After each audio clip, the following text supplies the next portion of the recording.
音控室有人吗？好，麻烦你开9号，9号手。好了，好，谢谢。喂喂喂喂喂喂喂喂喂喂喂喂。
各位兄弟平安，真欢喜过年的休假会做后一天是礼拜日，咱伫遮要专心来敬拜上帝。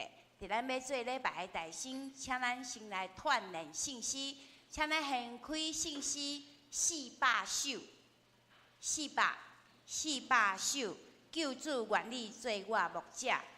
咱先来看第4节。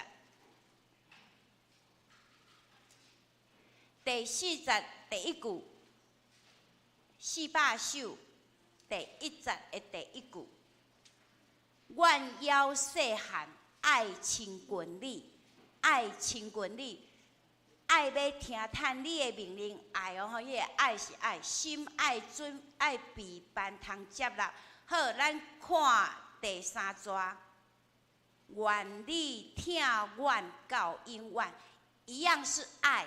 可是头前是爱，尾啊第3节的尾一节，愿你听阮到永远，愿你听阮到永远。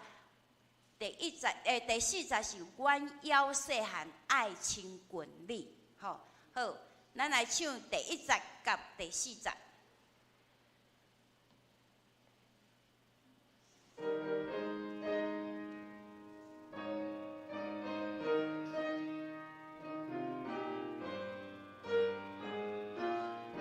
本来求主愿意催阮无家，愿拢我可你夫妻，抓到草埔阮邻家，必办有条来保庇，求主耶稣，求主耶稣，你收回阮归小里。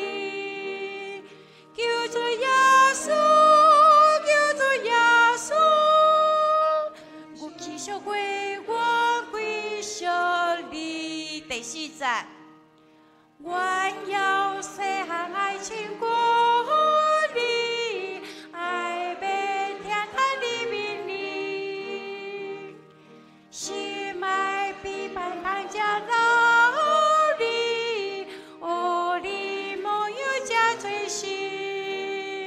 求主耶稣，求主耶稣，我天可以望。求主耶稣，求主耶稣，我你听阮可以望。好，请来掀开第2首，338首，338首。愿我为咱听你，我主基督。愿我为咱听你，我主基督。第2节，早我牵条世间。第2节是早我牵条世间。好，咱来吟第2节。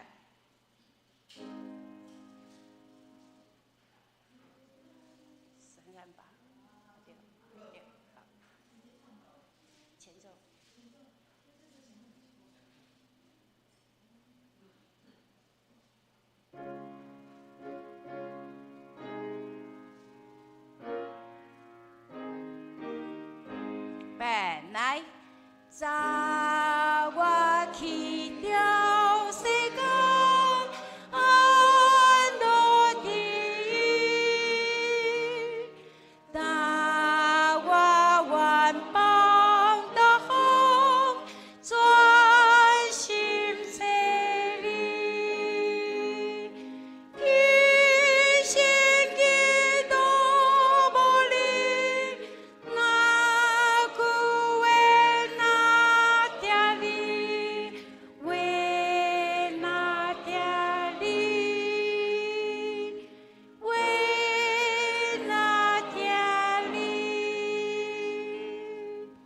请咱备办心来做今仔日的敬拜。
我的心啊，你要称颂耶和华，也要称颂他的圣名。我的心啊，你要称颂耶和华，不可忘记他一切的恩惠。耶和华必赐福保护你，他的脸光照你，赐恩给你。耶和华会以恩典为年岁的冠冕，使你的路径都低下有止。他用美物使你所愿的得以知足。请咱吟诗来学了上帝，请咱掀开圣诗400首，圣诗400首，救主愿你做我牧者，请咱起立。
请咱游玩徛地，请咱用新的界面斗阵来读新的界面。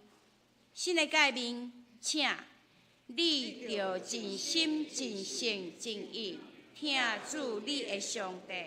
这个界是大个，也是头一个。第二下也三亲像是个，你着听厝边亲像家己。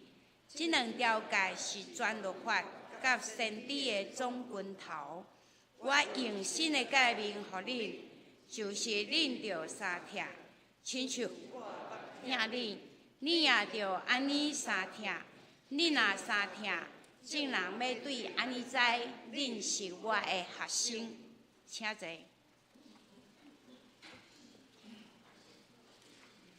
请咱来交读启应文，请掀开启应文20篇。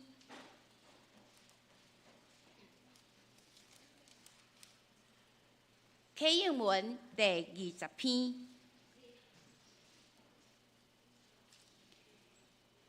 启应文20篇，我来刻，请会众来应。恁着往耶和华唱新的歌，着往耶和华唱歌，祝谢伊的名。伫列邦的中间，讲起伊的荣光。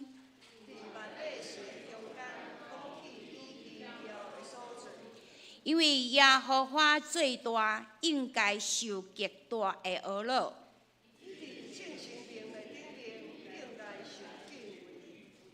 因为列邦的上帝拢是虚假。伫伊的面前有尊贵甲威严。百姓中的逐族啊，恁着将权能荣光归予耶和华，用伊的名所应该得到的荣光归予耶和华，着用圣洁的砖塔敬拜耶和华。伫列邦中着讲，世界坚固袂摇动。愿天欢喜，地快乐。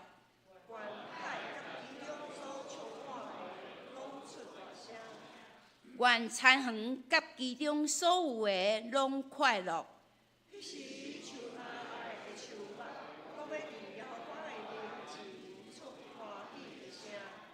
因为伊来啦，伊要照公义审判世界。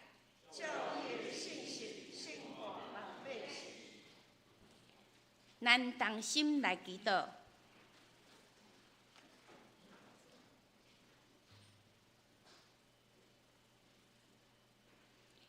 亲爱的主，万福的根源，我们称颂赞美你。今天我们带着欢喜快乐的心来到你的面前，在这阖家团圆的日子，我们深知最大的祝福就是认识你。谢谢你，在过去的1年中，做我们随时的帮助跟避难所。我们祈求主，在我们每个人的生命中，也做一件新事。求你除去我们生命中的污秽、罪性的气息，赐给我们一个温柔受教的心，让你的话语像种子一样，在新的年日里结出圣灵的果子。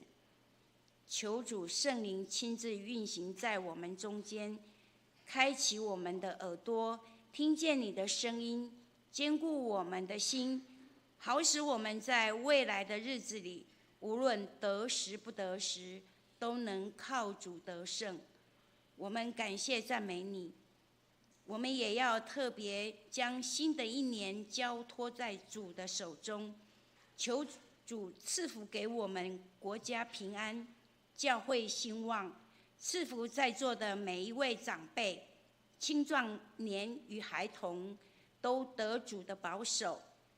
我们在你的保守下，我们出入蒙福，得着平安。求主祝福今天的敬拜，愿我们赞美、祷告，还有讲台上的信息，都能蒙你的悦纳。愿你的平安与福分临到每个家庭，愿你的慈爱与恩典跟随我们，直到永远。我们这样祷告，都是奉我主耶稣基督的名，阿们。诗班要用俄乐的心，用俄乐的心，带咱来俄乐上帝。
主，阮要敬拜你，敬拜阮的耶和华，用懊恼欢喜的心来敬拜你。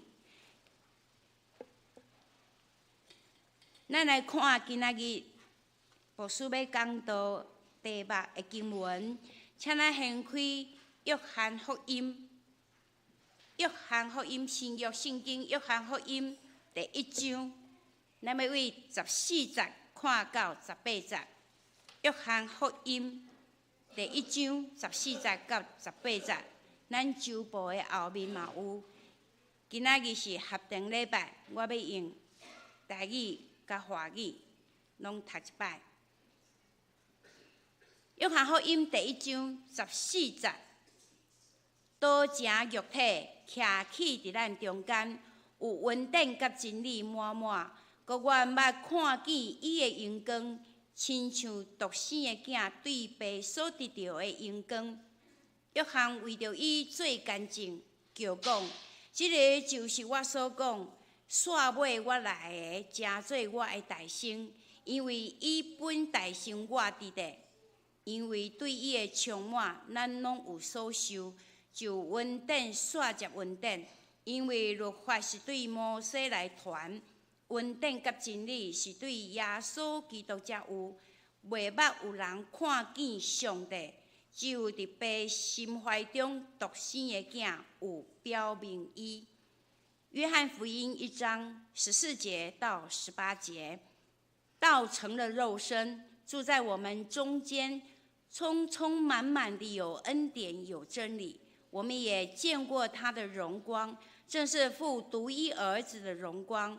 约翰为他做见证，喊着说：“这就是我曾说，那在我以后来的先于我，因为在我以前他已经存在。”从他的丰富里，我们都领受了恩典，而且恩上加恩。律法是借着摩西颁布的，恩典和真理却是由耶稣基督来的。从来没有人见过上帝，只有在父怀里独一的儿子将他表明出来。圣经读到这里，愿听神的话语又去行的，蒙得主的祝福。今天牧师所要讲的题目是承受恩典的器皿，承受恩典的器皿。各位弟兄姐妹，大家平安。我们一起来祷告。爱我们的父神，我们感谢你，从旧约到新约，在在都见证了人的尽头正是上帝你的起头。主，我们人类的失败，也让我们更加的珍惜你借由你的独生爱子耶稣基督道成肉身，救赎我们全人类的恩典。主，在新年的结尾，这个新的年度的开始，我们要再一次的圣愿我们每一个人，能够借着约翰福音，借着主你的这样子降生的好消息，让我们每一个人在你所创造的世界的每一个角落，都能将尊贵荣耀颂赞归给你。主，这是我们最大的心愿，也是我们最大的期盼。我们这样的感谢祷告奉靠我主耶稣基督的名，阿们。从上个礼拜六到今天，一连9天的新年的这个年假，就是这个新年这个假期，就这样子过去了。可能在还没放假之前，会觉得哇，9天的连假非常的很长哈，好像可以做很多的事情，做很多的安排。但是就这样过去了，我不晓得大家在今天会不会有一种好快哦，一转眼就要上班了，一转眼就要开学了。今天小朋友怎么都坐到3楼去了？怕牧师问问题了。好，那么人类呢是被创造在时间里，上帝先创造了时间，然后呢才创造了人类。我们按着上帝所创造的时间，生活在一个很有次序的场域。这样的次序对我们现在21世纪金融市场上的各种交易，以及犯罪现场上的各种的查缉来说，是一个相当重要的依据。就是时间一定会往前走，它不会往后退，时间没倒退路。在时间里活着的人类，日出而作，日落而息的这种生活日常，成为自古以来大家所认定的常理。这样的常理在什么时候被打破？这样日出而作，日落而息的常理呢，可以说是在18世纪工业革命之后就被打破了。机械化的产能开始大量取代了人力，电灯、照明设备的发明，人类的工作时间不再受限于白天。工业革命打破了人类从被创造以来所认知的常理，也成为自古以来人类活动史的逆理。这个逆就是逆境的逆，逆转胜的逆，从常理变成了逆理。只不过这种人为的逆理，终将让人类自己付上昂贵的代价。工业革命逆转了人类在时间上运用的常规，我们可能付上了健康的代价。再来，城市的扩张、污染，各种无论是空气的污染，还是各种水源的污染等等了，也付上了地球生态逐一进入毁灭的这样子的一个代价。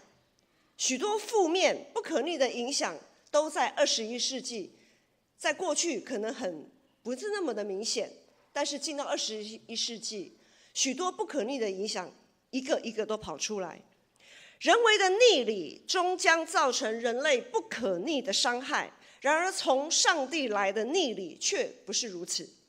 我们才读完申命记，我们谈到了摩西跟约书亚他们所经历过的神迹奇事，这些神迹奇事的本身就是一个又一个的逆理，完全无法用常理去推敲。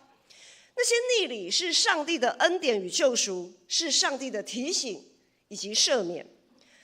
率领以色列众人进入迦南地的约书亚，他就曾经亲身经历了时间停滞的逆理。上帝用他大能的膀臂，让约书亚在某一次的战役里面怎么样？他将一天的时间，比如说我们现在讲说一天的时间24小时，白天的时间大概有12小时，在那一场战役里面，约书亚祷告呼求，上帝就让那一天，因为他要乘胜追击，如果打到一半，好不容易眼看着就要赢了，可是晚上马上日落了，他们就要休息，就有点可能会功亏一篑。于是他在那场战役里面大声的呼喊，非常的有信心，上帝就让那一天白天的时间整整又延长了一个白天的时间，就整整又延长了12个小时，让约书亚得以乘胜追击，完成使命。在旧约出现了许多无法用常理做推断的逆理，跨越到新约更是如此。其实基督教信仰的本身就是一个逆理。我们一起来看今天的经文，第14节说：道成了肉身，住在我们中间。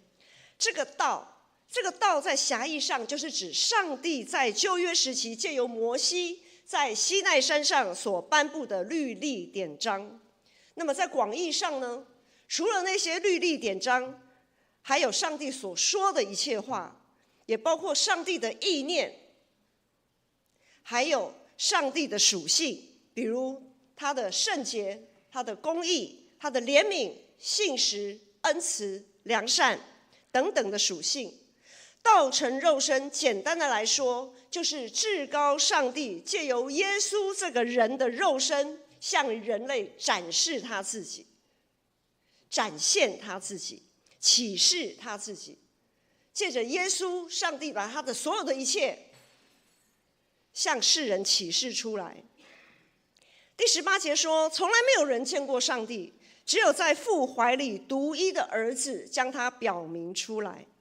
我们从耶稣身上可以看见上帝的荣美，体察到上帝的心意，也可以经历上帝的救赎与恩典。耶稣就是道路、真理与生命。耶稣不仅是一个人，他从太初在创世之前就已经存在。耶稣他原本就是与天父上帝同在的真神，他们本为一体。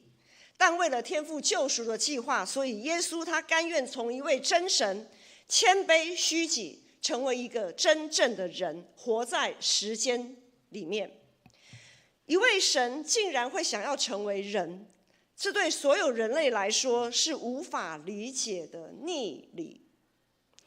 只有人会想要成为神啊！我们看民间信仰、宗教信仰，在台湾所膜拜的那些神，在宫庙里面所膜拜的那些所谓的神，其实都是人啊，都是从人被神格化之后的结果。只有人会想要成为神，想要被神格化，喜欢被抬轿、被高举。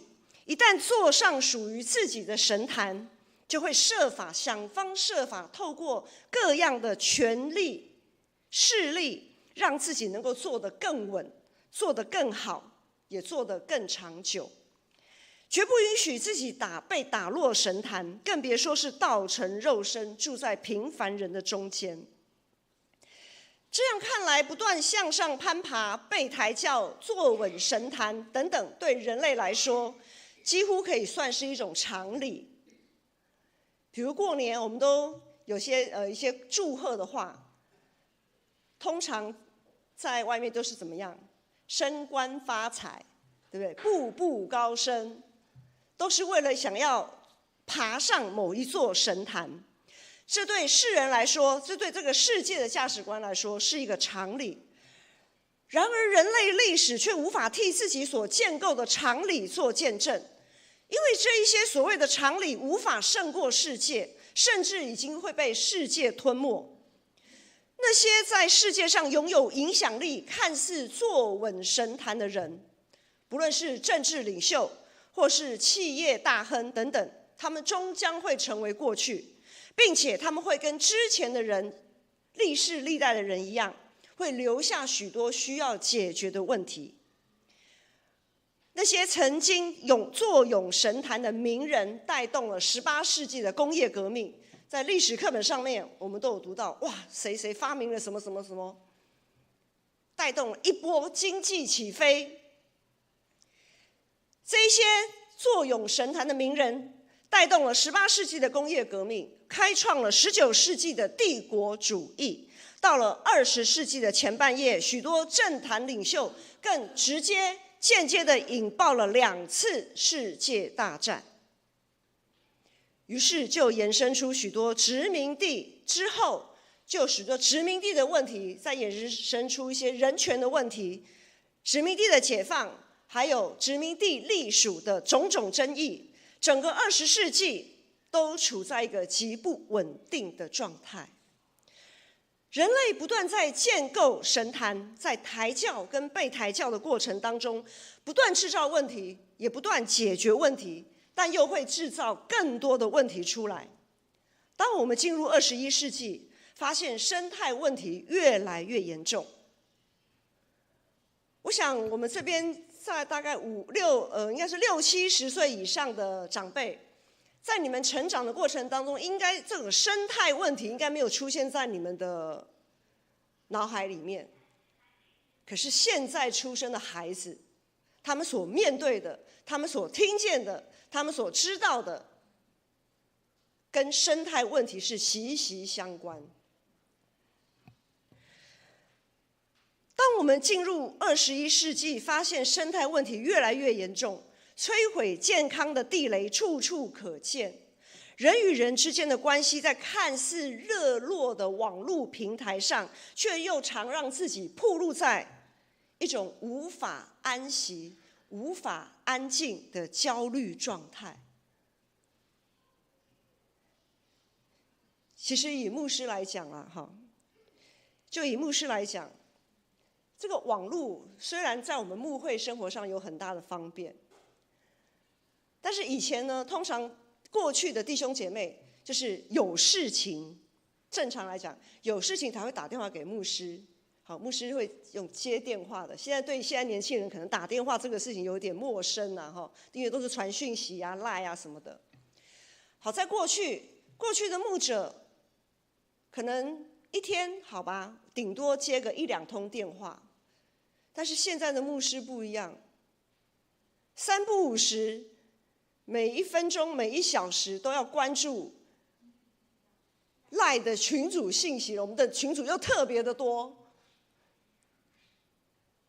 有在公司上班的，应该也是差不多是这个样子，各种群组、各种讯息，生怕错过每一个讯息就如何。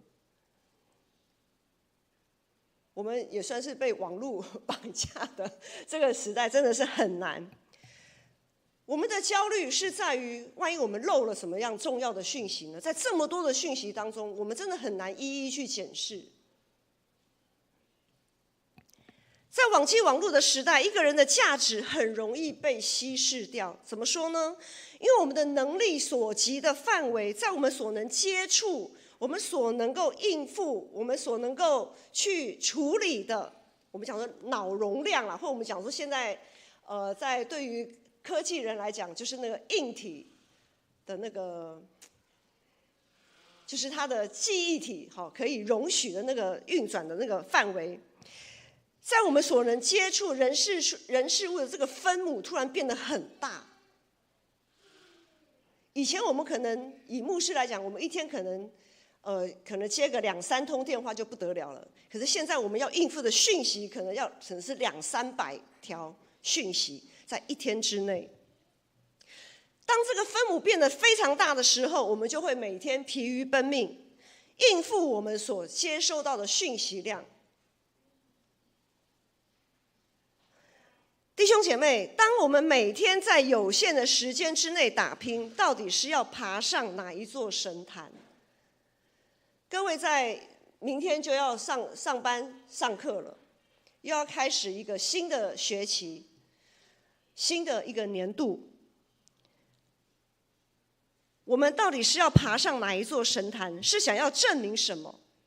到底我们要付上多大的代价才能够换取坐在神坛上的那个位置？按照圣经的记载，从旧约到新约，历经整整大约4个世纪，也就是400年的沉默跟黑暗。那些得以在世界上稳坐神坛的人，从来都没有办法带给人类真正的永固、真实永固的和平跟盼望。所谓神仙打架，凡人遭殃啊！那些在神坛上的那些各个领域的名人，神仙打架，凡人遭殃。唯有至高真神上帝弥赛亚的应许，成为施洗约翰在当时代敬虔信徒唯一的盼望。只有道成肉身的耶稣基督弥赛亚，成为像施洗约翰他们那一类敬虔的人，在那个时代最大的盼望。当众人在那个时代还在努力建构属于自己的神坛，施洗约翰他很清楚地表明他自己的立场。施洗约翰绝对不是酸葡萄心理，他绝对不是酸葡萄说反正我自己没有什么神坛啦，我就在那边好考试这样子，不是。其实施洗约翰他如果愿意，他也可以稳坐神坛。他有一群跟随他的门徒，虽然这个群体不是那么的大，但是神坛不在乎大小，只要坐得够稳就好。施洗约翰从来不在他人簇拥的建构的神坛上努力，许多人要给他抬轿，都被他拒绝。他没有迷失在世界的潮流里，他所要攀爬的从来都不是世界的神坛。他清楚知道自己并不是世界的光，不是众人所当追随仰慕的对象，反而他是要来为这个光来做见证。施洗约翰始终在预备自己的生命，为要承接，为要承受耶稣这位救主弥赛亚的降临，要将众人的目光从自己的身上转到耶稣的身上。第15节说，施洗约翰为耶稣做见证。那在我以后来的先于我，因为在我以前他已经存在。我不晓得每一年大家在圣诞节演圣诞剧，因为圣诞就像路加福音跟约翰福音、马太福音、路加福音都有写有关于耶稣出生降生的这样的事迹，一定会看到施洗约翰这个人，就是玛利亚会去跟伊丽莎白请安呐，那伊丽莎白那个肚子里的就是施洗约翰。好，这个从人类的历史来看，施洗约翰比耶稣还要早出生，因为玛利亚怀孕的时候，伊丽莎白已经怀孕好几个月了嘛。好，施洗约翰就比耶稣大这样。但是施洗约翰却为耶稣做见证说，耶稣这个人确实是从太初就存在的真神上帝，虽然他比我还晚出生，比我还晚出现在人类的历史上，但是耶稣他确实是从太初就存在的真神上帝。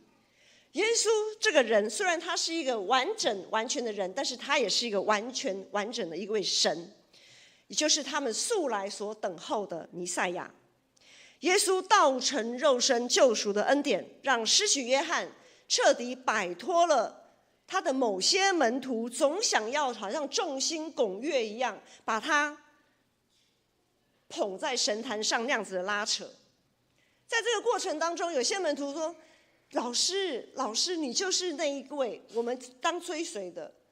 施洗约翰说，母汤，你们不要害我，我不是你们所期待的那一位。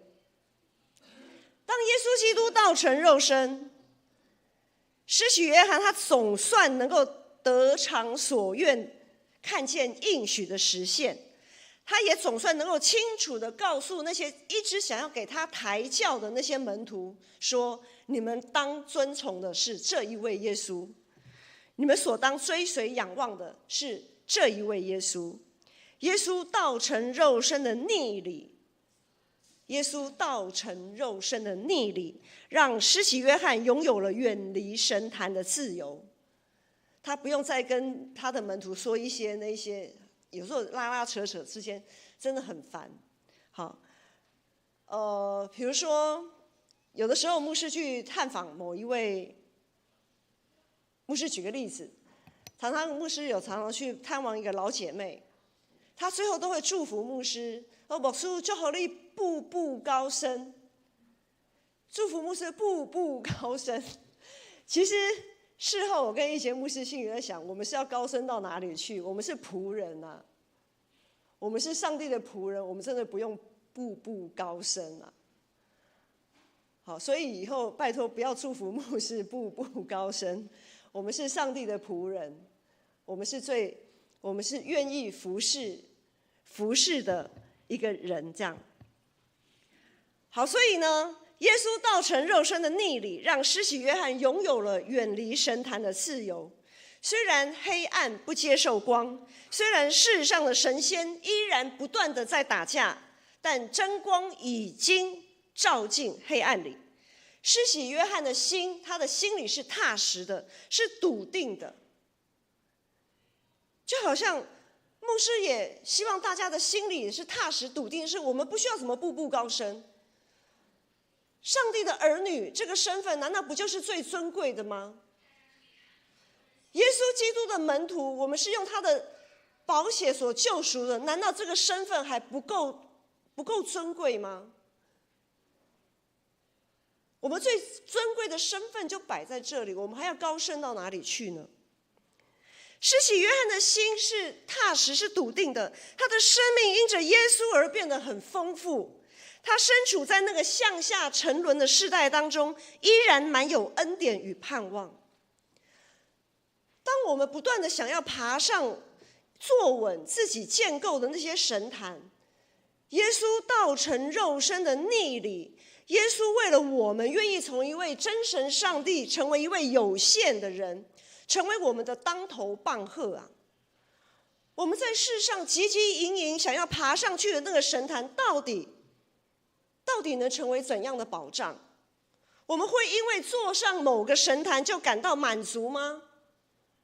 或许在那个当下会，或许在某一段时间会，但是之后呢？之后会不会带来更多的焦虑跟不安？牧师就拿最近这几年很风行的医学美容来说，其实想要青春常驻、长生不老，是在以前古代的，我们读历史课本都是我们过去都是读中国历史嘛，古代的帝王、君王什么的都希望自己长生不老这样子。许多人为了追求完美的形象，想要坐稳医学美容的那个神坛，就付上了许多金钱甚至是健康的代价。确实，在医学美容之后，可以得到众人的称赞，自己也觉得走路有风，容光焕发。但是在这些自信的背后，难道没有忧虑吗？难道没有忧虑吗？我们何必自欺欺人呢？既然如此，为何我们还无法醒悟过来？箴言第10章22节说：耶和华所赐的福使人富足，并不加上忧虑。我们所信仰、所渴慕、仰望的耶稣，就这世界的法则来讲，确实是个逆理。因此我们所展现出来的生命状态就应该也是个逆理，是不被世界所接受却能胜过世界的逆理。意思是我们应当要像施洗约翰那样，不被世界的神坛所引诱，也不被世界的神坛所辖制。我们不应该再汲汲营营的攀爬世界的神坛，不是说我们不用努力，也不是说我们不用付上代价。毕竟我们全人类都因着我们的人类始祖亚当所犯的罪，人类必须为着生活的需要来劳碌，做工得工价是必然的。只不过我们所做的一切，我们努力的动机跟目的，确实应该在耶稣道成肉身以及施洗约翰的见证当中，要好好的省思啊。我们努力到一个地步，会不会不小心就在为自己打造一座神坛？可能在起初，我们讲说起初的爱，可能在起初那个初心是不是的？可是我们会不会到了一个阶段，因为众人在抬轿，然后自己好像觉得也可以的那样的情况下，就坐上了我们的神坛？我们终其一生所要努力的是彰显自己、证明自己，还是要为耶稣做见证？我们每个基督徒都因着耶稣基督道成肉身、降世为人，承受了莫大的恩典。如今在我们这个恩典的器皿里面，我们所承载的，我们这个生命体，我们这个生命里面所承载的，是永远无法胜过世界的欲望，还是能够胜过世界的争光？如果我们充满了要胜过这个世界这个欲望，那么主的恩典、主的怜悯就塞不进去了。一杯水如果满了，是装不进任何那个杯子是装不进任何东西的。如果我们这杯水里面都是混杂的世界的欲望，我们要给它倒掉啊，倒干净，上帝的恩典才能充满，才能降下来。我们是要高举自己，还是要高举耶稣？圣愿我们在新的一年里，我们都能有施洗约翰主必兴旺，我必衰微的心志。愿我们都能倒空自己的欲望，成为一个能承载恩典的器皿。我们一起来祷告。慈悲爱我们的父神，我们感谢你，感谢你赐下独生爱子耶稣基督，道成肉身降世为人。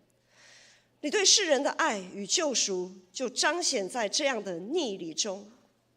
阿爸父，身为你的儿女是何等的恩典，愿我们一生都能在这世界潮流中逆流而上。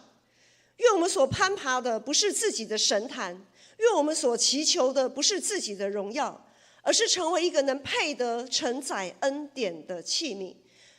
我们这样子的感谢、仰望、祷告，奉靠我主耶稣基督的名，阿们。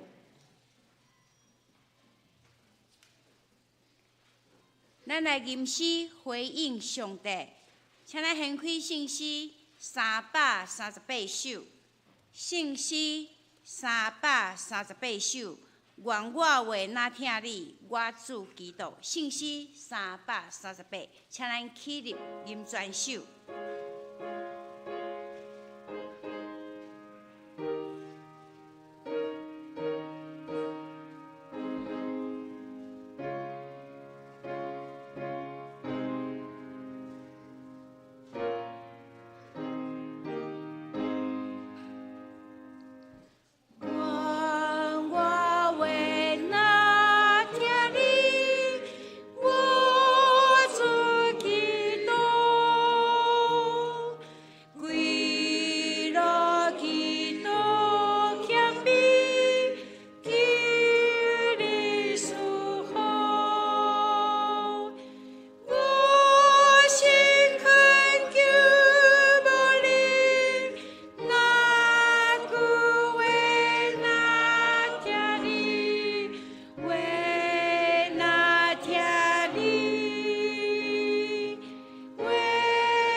请坐。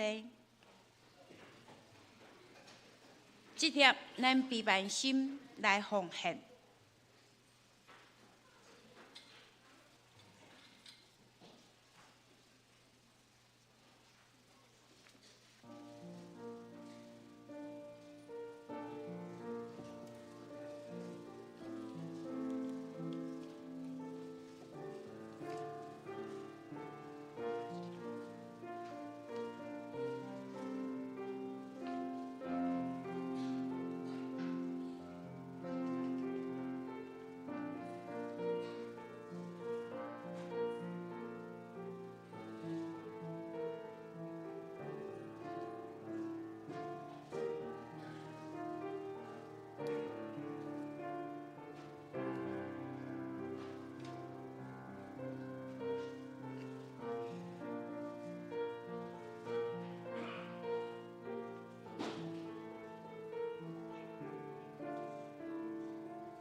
请咱起立。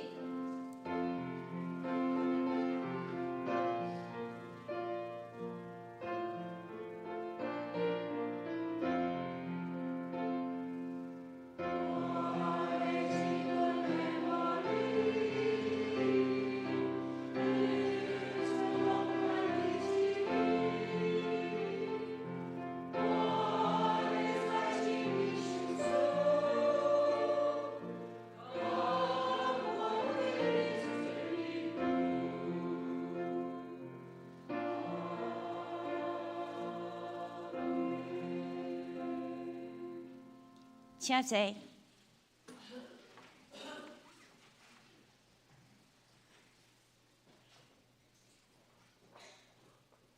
这时我们要进入公祷的事项。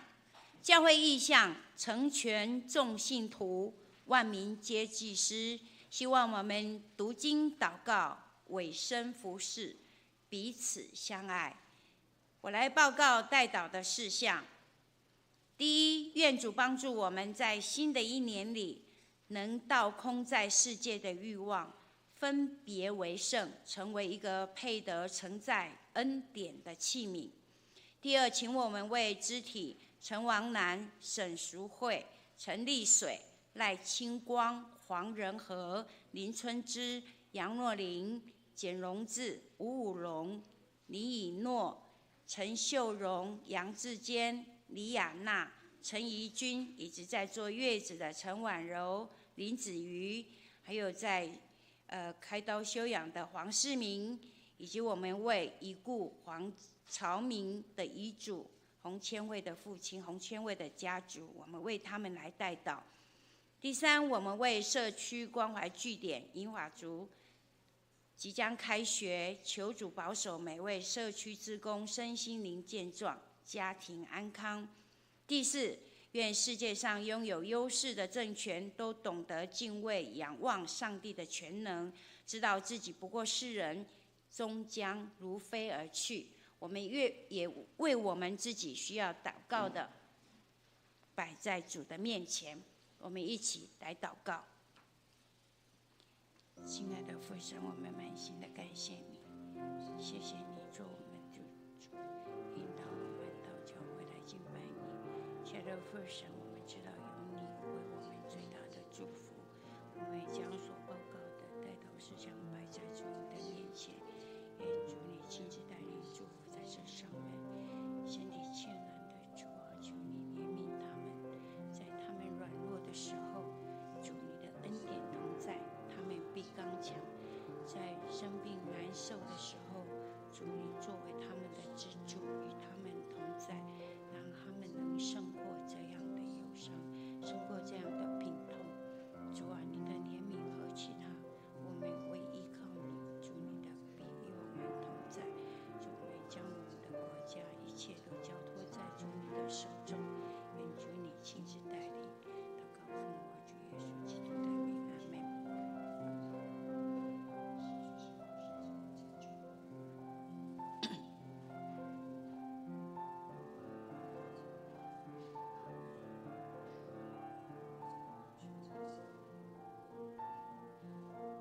亲爱的天父，我们感谢你，谢谢你赐给我们祷告的权柄，让我们能将心中的重担、牵挂跟渴望都陈明在你的宝座前。我们所提每位弟兄姐妹的姓名，每一项教会的事工，以及我们对这世界的关怀，你都听见。主，你的耳朵不捂住，你的手也不短缩，求你按着你至高全备的旨意，在适合的时间成就这美好的事。一切都交托给看顾我们的父神。主啊，我们也要一起用台语或是华语的主祷文，安尼三甲祈祷讲：愿伫天的爸，愿你的名圣，你的国临到，你的旨意伫遮，伫地里亲像伫天里。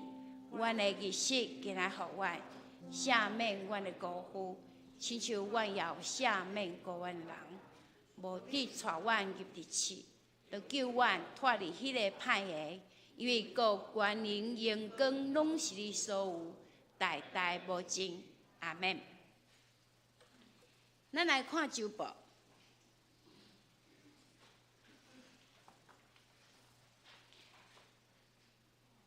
这礼拜的事项以及后礼拜的事项，拢记载伫周报的顶面。有事项的，请咱斟酌注意来备办心。要报告的代先，我先来介绍。我有看到一个较无熟悉的，哦，有来过了是吗？好，欢迎。好，咱看周报第一点。2月24到28日，2位牧师会随同总会美兰差会前往北海道探查当地所属教会，愿出入平安。期间若有急切的事或需要帮助的事，我们请代议长吕正美长老来担待。当周星期三，就是2月25号的查经祷告会，我们暂停一次。3月8号星期日的下午1点半到3点，儿童主日学师资培训，题目是儿童教育如何面对后现代浪潮。如果有兴趣参加这个培训的，我们跟主日学校长来报名，截止是到2月28日，那费用全免。然后呢，地点在大道城教会。肢体的消息呢，洪千惠的父亲洪昭明弟兄于2月20日安息主怀，告别礼拜将由双元教会主办。那求主安慰遗嘱，保守后续事宜，一切都能顺利。年假就要过了，今天最后一天，请我们也预备心，愿再来的一年，在主的带领之下，我们都平安、喜乐、健康的过一年。好，奉献的部分呢，我们自己看，上个礼拜、上个礼拜，还有新春的奉献，都记载在周报里。如果有误，请我们可以跟干事或是出纳来更正。好，以上报告。我们来吟上吟508首，上吟508首，吟诗说，咱要来接纳，咱要来领受上帝的祝福。请咱起立。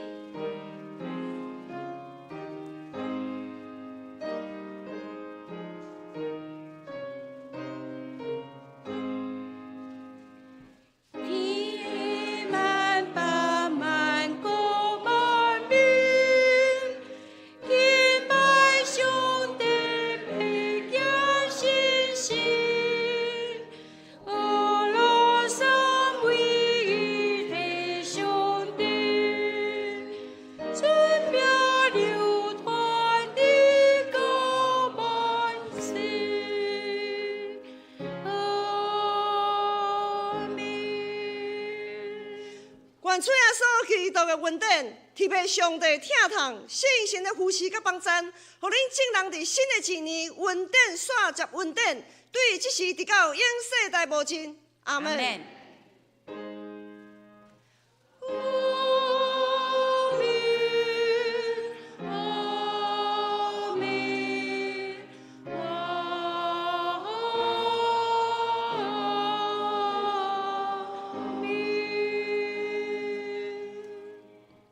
请坐。灭倒、避讳、